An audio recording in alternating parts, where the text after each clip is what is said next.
ආයුබෝවන් RDT products YouTube නාලිකාවට ඔයාලව සාදරයෙන් පිළිගන්නවා. එතකොට අපගේ channel එක subscribe කරලා නැත්නම් ඔයාගොල්ලෝ subscribe කරන්න bell icon එක click කරලා තියන්න. එතකොට අලුත් වීඩියෝ එකක් දාපු ගමන්ම ඕගොල්ලන්ට නැරඹීමේ හැකියාව තියෙනවා. ඒ වගේම like කරන්න, comment කරන්න, share කරන්න අනිත් අයටත් බලා ගැනීමේ පහසුව තකා මේ යంత్ర මන්ත්‍ර විද්‍යාව කර්ම 8කට අයිති වෙනවා. එහෙනම් මේ අෂ්ට කර්මයට සියලුම යంత్ర මන්ත්‍ර අයිති. එහෙනම් මේ අෂ්ට කර්මයේ ඇති සියලුම යంత్ర මන්ත්‍ර වලට අනිවාර්යයෙන්ම දිෂ්ටි මන්ත්‍රයක් අවශ්‍යමයි. දිෂ්ටි මන්ත්‍රයක් නොමැතිව යම්කිසි වැඩක් කරනවා නම් ඒ කළ හැක්කේ හදිසි අවස්ථාවකදී එහෙම නැත්නම් තෙල් පැන් වගේ දෙයක් ජීවම් කිරීමේදී පමණයි. ඒ වගේ සුළු ක්‍රියාවන් වලට දිෂ්ටි මන්ත්‍රයක් නැතුව කර ගැනීමේ හැකියාව පවතිනවා. ඒ ඇරෙන්න අනිත් සෑම කටයුත්තකටම මේ දිෂ්ටි මන්ත්‍රයක් අවශ්‍යමයි. මේ දිෂ්ටි මන්ත්‍රයක් කියලා කියන්නේ සාමාන්‍යයෙන් අඬගසන මන්ත්‍රයකට. ඔයාලා දන්නවද මේ දිෂ්ටි මන්ත්‍රය කියන එකේ තේරුම නම් සාමාන්‍යයෙන් දැක්වීම කියන එක තමයි මේ දිෂ්ටි මන්ත්‍රයක් කියන්නේ. එතකොට මේ දිෂ්ටි මන්ත්‍රයකින් කතා කරාට පස්සේ මොනවද අපි දක්වන්නේ, මොනවද අපි පෙන්වන්නේ? සාමාන්‍ය පූජාසනයක මේ දිෂ්ටි වලටත් පුද තියනවා. එතකොට මේ පුද පූජා පවත්වනකොට, පුද පූජා තබනකොට මේ දිෂ්ටි මන්ත්‍රයට එන කෙනාට අපි පෙන්නනවා මේ තිබ්බ පුද පූජාව. පුද පූජාව පෙන්නුපුවාම ඒ පුද පූජාව බැලුවයින් පස්සේ ඒ එන කෙනා සතුටටපත් වෙනවා. ඒ සතුටටපත් වුණයින් පස්සේ අපේ අවශ්‍ය කාරණාව අපේ සිතේ පෙරදරි කරගෙන අපිට පුළුවන් ඒ ආපු කෙනාගෙන් ඉල්ලා සිටින්න ඒ කාරණාව සඵල කරලා දෙන්න කියලා. ඒ සඵල කරලා දෙන්න කියලා ඉල්ලන්නේ කොහොමද? ඒකට අවශ්‍ය નિયમિત මන්ත්‍රයෙන් මතුරන ගමන් අපේ කාරණාව හිතේ පෙරදරි කරගෙන අවශ්‍ය විදියට මතුරනවා. ඒ මතුරගෙන යනකොට ඊළඟ අවශ්‍ය මන්ත්‍රයෙන් මතුරනකොට ඒ කෙනා ඒ අවශ්‍ය දේ ඉෂ්ට සිද්ධ කරලා දෙනවා.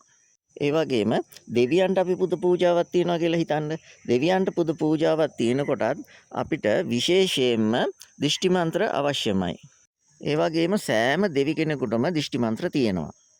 එහෙනම් අපි ඒ දිෂ්ටි මන්ත්‍ර පාඩම් කරගන්න ඕනේ. ඒ පාඩම් කරගත්තයින් පස්සේ අපි පුද පූජා පවත්වනකොට දෙවියන්ට අපිට අවශ්‍ය පුද පූජා පවත්වනකොට ඒ අවශ්‍ය දෙවියන්ට ඒ දිෂ්ටි මන්ත්‍ර වලින් කතා කරලා ඒ දිෂ්ටි මන්ත්‍ර වලට දෙවියෝ බැල්ම කරනකොට අපි දෙවියන්ට පෙන්වන්නේ මොකද්ද? දෙවියන් වෙනුවෙන් තබපු පුද පූජා පෙන්නලා අපිට අවශ්‍ය කාරණාව ඉල්ලා සිටියාම ඒ කාරණා ඉෂ්ට සිද්ධ කරලා දෙනවා. ඒ කාරණා සාර්ථක වෙනවා. එහෙනම් මේ අෂ්ට කර්මයේ සෑම පූජා විදියකටම, සෑම ක්‍රමවේදයකටම, සෑම මන්ත්‍රයකටම මේ දිෂ්ටි මන්ත්‍රයක් අවශ්‍යමයි. එහෙනම් ගොඩක් අයගේ කාරණා ඉෂ්ට සිද්ධ වෙන්නේ නැත්තේ ඇයි? ඉෂ්ට සිද්ධ වෙන්නේ නැත්තේ මේ දිෂ්ටි මන්ත්‍ර වලින් ඒ අවශ්‍ය කෙනාව අවශ්‍ය අයට අඬ ගහන්නේ නැති නිසා. දිෂ්ටි මන්ත්‍ර නැතුව නිකන් යාතිකා තෝත්‍ර වගේ දේවල් කිව් පමණටම ඒ බැල්ම මාලා වැටීම ටිකක් අඩුයි. සාමාන්‍ය වැටෙන අවස්ථා තියෙනවා, ඒ වුණාට වැටීම අඩුයි. එහෙනම් වැඩ කටයුතු ප්‍රමාද වෙනවා, සාර්ථකභාවය නැතුව යනවා. එතකොට ඒක නිසා තමයි මේ දිෂ්ටි මන්ත්‍රයක් නැතුව කරන කටයුතු ප්‍රමාද වෙන්නේ, අසාර්ථක වෙන්නේ, පිරිහීමටපත් වෙන්නේ. එහෙනම් අපි දිෂ්ටි මන්ත්‍ර අනිවාර්යයෙන්ම පාඩම් කරගන්න ඕනේ. දිෂ්ටි මන්ත්‍ර සකසා ගන්න ඕනේ. දිෂ්ටි මන්ත්‍රයක් නොමැතිව මන්ත්‍ර කිරීමේ, මේ මන්ත්‍ර ශාස්ත්‍රය කිරීමේ හැකියාවක් නැහැ. එහෙනම් හැමදේම හරියාකාරවම තියෙන්න ඕනේ. ඒ වගේම භූත කොටස් ප්‍රසන්නව, ඒ කියන්නේ සතුටින් තබා ගැනීමට නම් අපි මේ පංචෝපචාර කියන පූජා විදි පුරුදු පුහුණු වෙන්න ඕනේ. පංචෝපචාර පූජා විදි පුරුදු වෙන්න ඕනේ. ඒ වගේම තියෙනවා පංචෝපචාර දිෂ්ටි. ඒවා සියල්ලක් පාඩම් කරගන්න ඕනේ. ඒවා හරියාකාර කරන්න පුරුදු පුහුණු වෙන්න ඕනේ. ඒ නිසා තමයි මං කිව්වේ හරියාකාර ගුරු ඇසුරක් නැතුව මේ මන්ත්‍ර ශාස්ත්‍රය කිරීම ගොඩාක් අපහසුයි කියලා. ඒ වගේම ඔයාලා දන්නවද දන්නේ මේ මන්ත්‍ර කියීමේදී එක් මන්ත්‍රවලට ස්වර ක්‍රමවේද තියෙනවා. ඒ කියන්නේ උස් පහත් වීම, ඒ කියන්නේ වචන කීමේදී වචන හසුරවන ආකාරය, ඒ ආකාරයට ඒ මන්ත්‍රවලට තියෙනවා ක්‍රමවේද. ඒ කියන්නේ සාමාන්‍යයෙන් අපි හිතන්න දිෂ්ටි මන්ත්‍රයක් කියනවා නම් ඒ දිෂ්ටි මන්ත්‍රය සාමාන්‍යයෙන් උච්ච ස්වරයෙන් කියන්න ඕනේ. ඒ කියන්නේ ටිකක් සද්ද නගලා කියන්න ඕනේ. දිෂ්ටි මන්ත්‍රයක් කියනකොට අඬ ගහන එකනේ. අඬ ගහනකොට ටිකක් සද්ද නගලා අඬ ගහන්න ඕනේ. ඒ වගේම ජප මන්ත්‍රයක් කියනකොට ගොඩක් වෙලාවට සද්ද අඩුවෙන් තමයි ඒක කියන්නේ. ඒක ගොඩක් සද්දෙන් කියන්නේ නැහැ. ජප මන්ත්‍රයක් ජප කරනකොට ඒක සාමාන්‍ය විදියට තමයි ඒක කියන්නේ. තොල් මුමුණන අවස්ථාවක් තියෙනවා. ඒ වගේ ක්‍රමවේද තියෙනවා. ඒ ක්‍රමවේද අනුව සද්දේ උස් පහත් වන අනුව තමයි මේ මන්ත්‍රවල සාර්ථකත්වය පවතින්නේ. ඒ වගේම මන්ත්‍රවල බලය රඳා පවතින්නේ.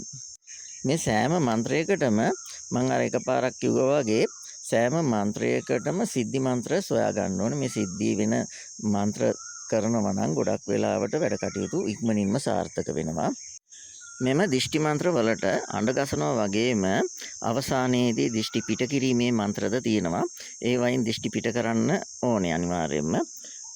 දැන් අපි හිතමු සාමාන්‍යයෙන් බන්ධන කැපීමක් කියලා. බන්ධන කැපීමේකදී නම් දිෂ්ටි අඬ ගහලා අර පුහුල කපන අවස්ථාවේම දිෂ්ටි පිට වෙනවා. එතකොට අපි අර නරකට ගෙන්නන දිෂ්ටි වෙනම පිට කරන්න අවශ්‍යතාවයක් වෙන්නේ නැහැ. මොකද අර පුහුල කැපෙනකොටම දිෂ්ටි පිට වෙලා යන නිසා. එහෙනම් ඔයාලා පොඩ්ඩක් හිතලා බලන්න මේ මන්ත්‍ර ශාස්ත්‍රය කියන්නේ මහ විශාල ශාස්ත්‍රයක්. මේක මේ කොච්චර කිව්වත් කියලා ඉවර කරන්න බැරි ශාස්ත්‍රයක්. ඒ වගේම මහ විශාල ශාස්ත්‍රයක්. මේක බොහොම උනන්දුවෙන් උත්සාහයෙන් හරියාකාර ප්‍රගුණ කරගත්තොත් හරියාකාර වැඩ කටයුතු කිරීමේ හැකියාව තියෙනවා.